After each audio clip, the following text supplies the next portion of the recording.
Hello, good morning, folks, and welcome to the Short Vol Show. This is David Lincoln, broadcasting to you live from Cape Cod, home of the Pilgrims, in Orleans, Massachusetts, and a bunch of European markets are closed today. That being said, we did have an initial gap up in the futures yesterday afternoon. I'm talking about the major indices, and they've stayed up there since then, pretty much. So behind me on the screen, you can see the gap from Friday afternoon through Sunday in the ES futures. And so whatever sort of weekend effect we may have had in the VIX, it's hard to tell because stuff is down. VIX futures are down along with the VIX this morning, and the VIX futures were holding up pretty well over the weekend. At the end of last week, but they're getting kind of crushed right now with the front month down 53 cents, and second month following that as well, also down 53 cents. Now, when you have both futures down the same amount, you might think in your head that that means that there's not an increase in Katanga, but there actually is, because mathematically everything's getting smaller, and that still means that there is an increase in Katanga. So let's see. Briefly doing the math in my head here, the roll yield, or the difference between spot and the M1 future, is $1.06 right now, and the difference between M1 and M2 future is 80 cents. So we are in good shape for short vol people right now. Now, I'm always kind of like, when you have a big gap like this, you always kind of wonder if it's going to reverse during the day, and we'll have to see if it does. So let's take a look real quick at the term structure.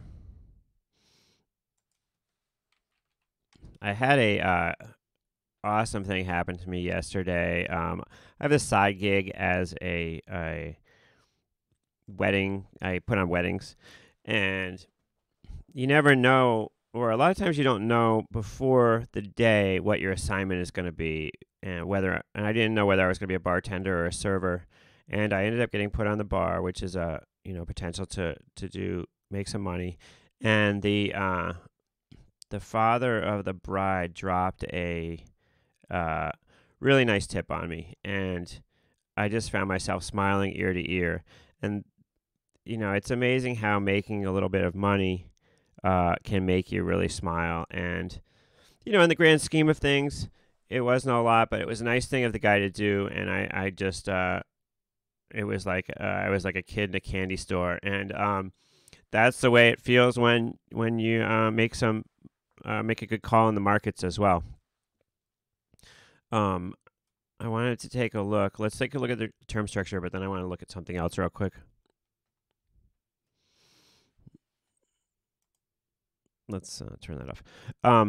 So let me see if I am obstructing the view. No, it's okay. So it's showing 6% Katanga right now.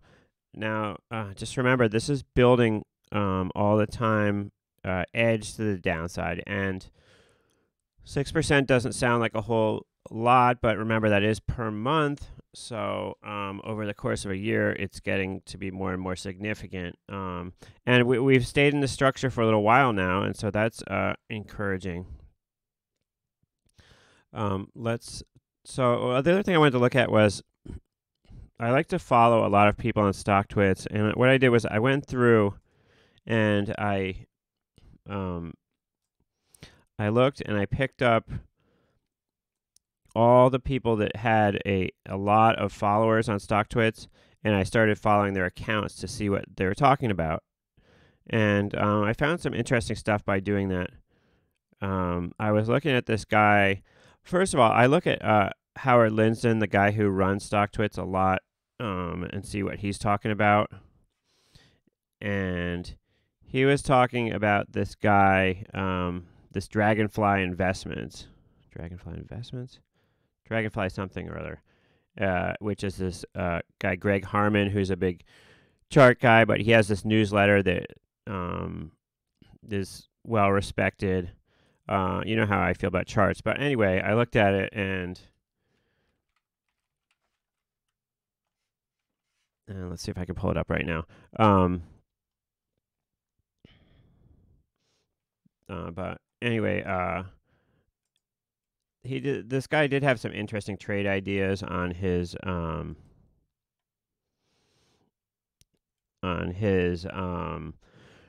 website, which I'm finding for you right now.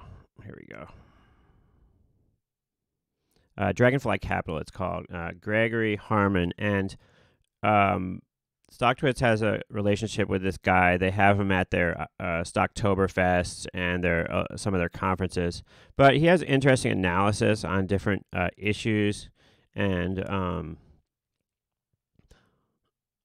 the Gorilla Trades got me onto this Jazz ticker symbol, and but there's some good analysis with even options trades and this sort of thing. For example, I was looking at this article on Caterpillar where he talks about, I don't know, what the chart's done recently, and then he's got 4 trade ideas.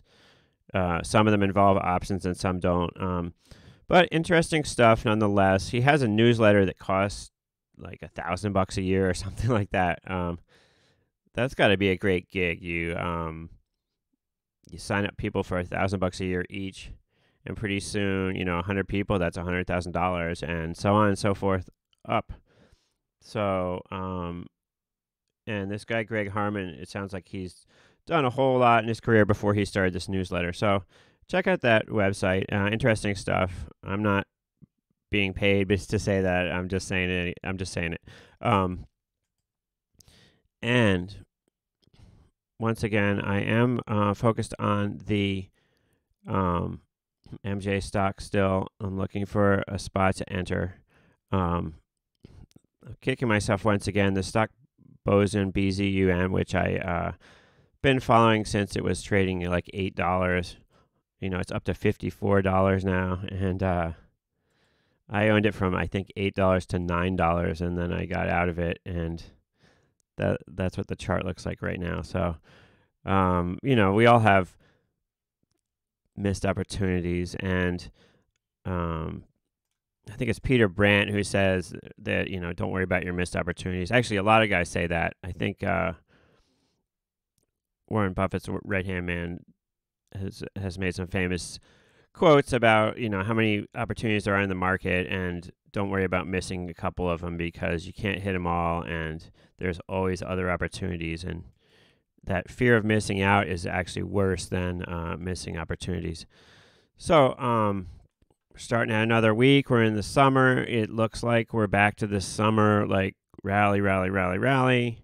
I did look at market tea leaves. I did go to mybarchart.com this morning, and I pulled up my buddy Nick's article, and he was talking about how he has an upward bias today based on correlations.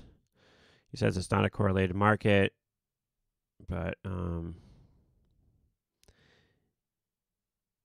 he gives the markets an upward bias. So interesting stuff. I am going to end the show here and let you get on to trading, but 6% Katanga. We're building more and more. Be careful if you're getting long any of these TVIX or UVXY. TVIX now below $5, so look for an announcement coming soon for a split. If it hasn't happened yet, let's take a look at TVIX and Credit Suisse and see if they've announced a split yet. Because it is coming, folks. At this point, yeah, you should be looking for that split. So I'm going to go on the Velocity Shares website here. Now, there's always some confusion about splits among the retail crowd. A split does not make a stock or an instrument go lower or higher. Now, with a thinly traded issue, if the public thinks that a split is going to make something go higher or lower, then sometimes it does, because if there's enough people that think something, for example, Dries, I hate to bring up Dries, but Dries has done a bunch of reverse splits, and it seems like every time it reverse splits, the day after, everybody crushes the stock, jumps on and crushes the stock.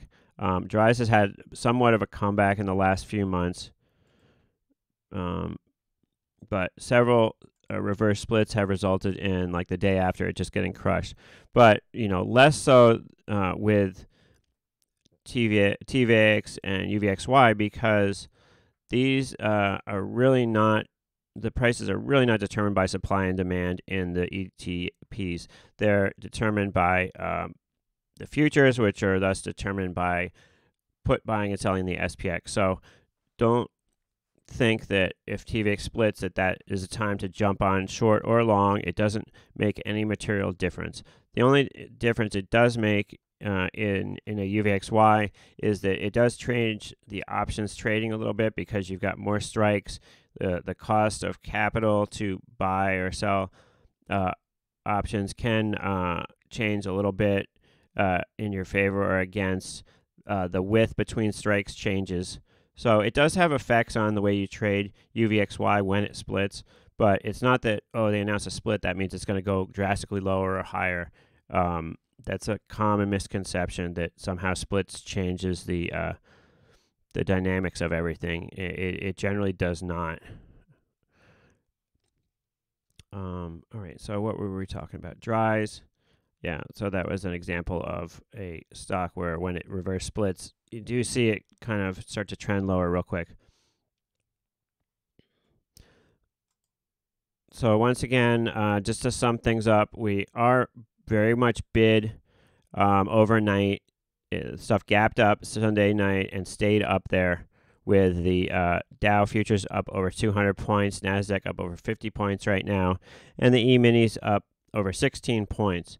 This is happening with a corresponding crush in the VIX. We're seeing front-month futures down 56 cents, with the VIX down 38 cents. So crushage, UVXY indicated down almost 75 cents, 60 cents or something. It looks like it could break through 11 today.